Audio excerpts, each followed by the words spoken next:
This man is an author. He writes stories. He has just finished writing a story. He thinks many people will like to read it. So he must have the story made into a book. Let's see how the book is made. First, the story goes to the printing shop. This workman is a typesetter. He starts the job of preparing the story so it can be printed. He types the story on this machine, letter by letter.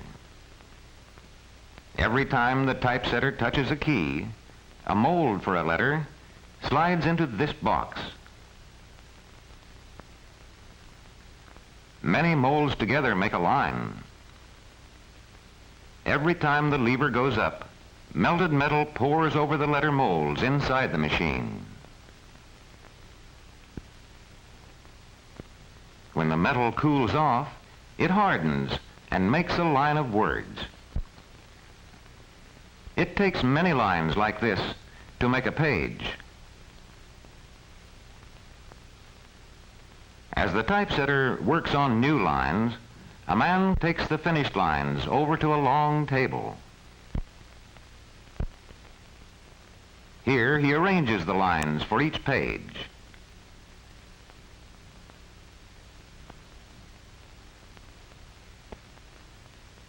This page is to have a picture. The picture takes up the space of many lines. The composer then goes to the next page. With a piece of wood, the composer marks the end of each page. When many pages like this are ready, a workman takes them to another part of the printing shop. Then this workman takes the lines of type for many pages and fits them into a metal frame. He must be careful not to mix them up.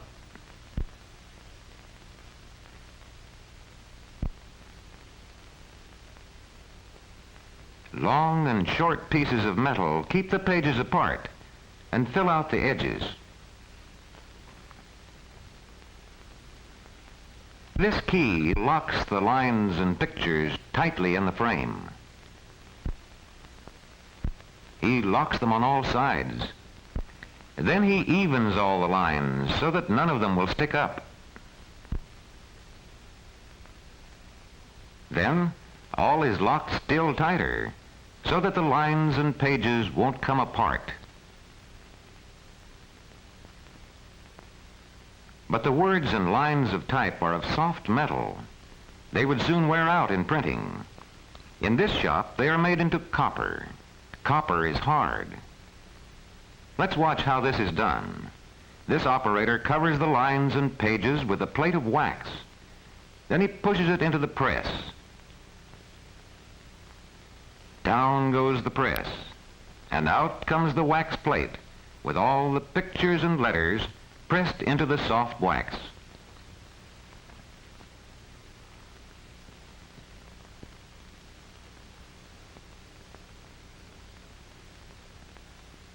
Next, another worker dips the wax plate into a large tank which has copper in it. The copper goes into all the places where the letters have pressed into the wax. It forms a solid plate. It has the same letters and same pictures as before, but it is much stronger. Many books can be printed from copper plates. Now the plates are cut apart. This sharp saw easily cuts through the hard copper.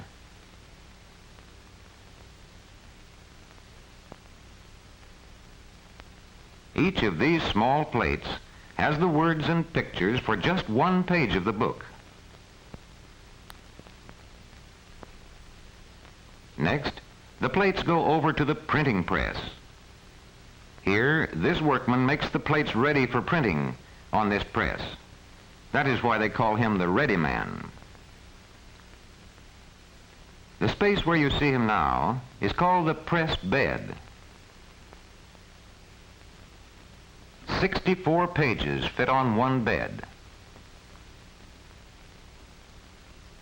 The ready man fits every plate tightly to the bed in the right order.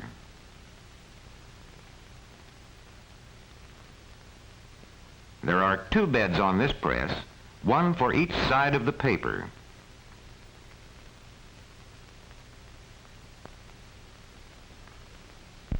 Both press beds of this printing press must be filled with plates before the printing can begin. Now, one push of a button and the big press starts. The paper travels around the drums. Rollers spread the ink evenly over the plates. First, one side of the paper is pressed to one set of plates, then the other side of the paper to the other set. Sheet after sheet, the printed pages begin to pile up at one end of the press.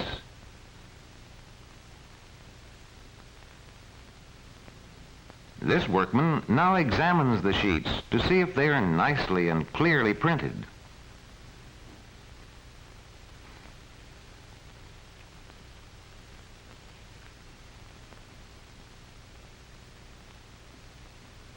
Now let's see what happens to these sheets after they're printed.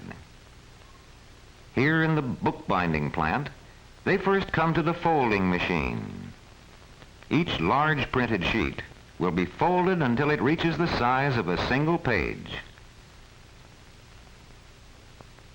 And the machine goes on, folding and folding, until all the printed sheets have been folded.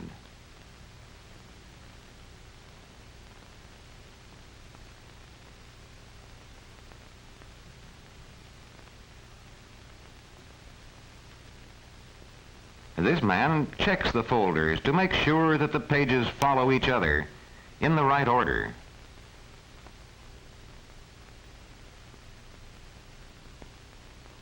Then all the folders are taken to another part of the bindery. This part is called the gathering room. These girls stack the folders in piles and put each pile into its proper bin. They see to it that there are always folders in every bin. This machine gathers the folders in the right order from the first page to the last page of the book. One by one, the machine gathers all the folders for one book. At the end of this long machine, the folders are coming out, all the pages for the book.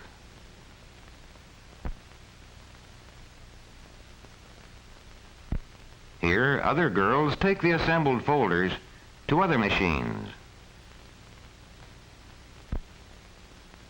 Here, a machine sews them together. Again, each folder goes into the machine separately. This machine sews the folders together with strong thread. The sewing will keep the pages from coming apart.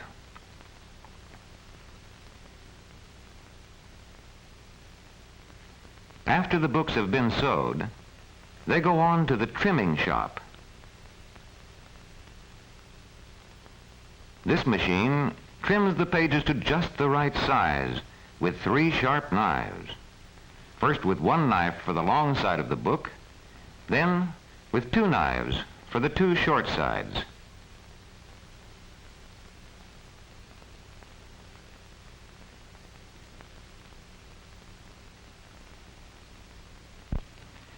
But the books are not yet finished.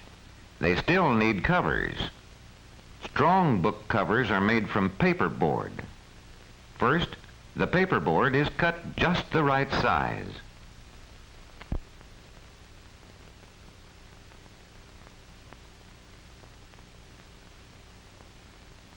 Next, cloth from this roll is glued over the paperboard. This makes covers that are strong and good-looking.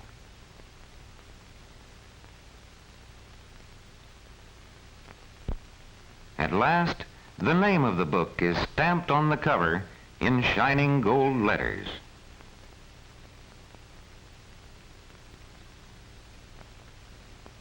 Now, the covers are ready for the pages of the book to be put inside them. One push, and the book has a cover around it. Another push, and the cover is glued tight.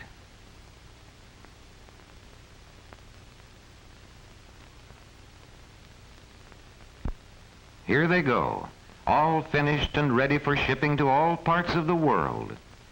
The story has been made into a book for readers everywhere.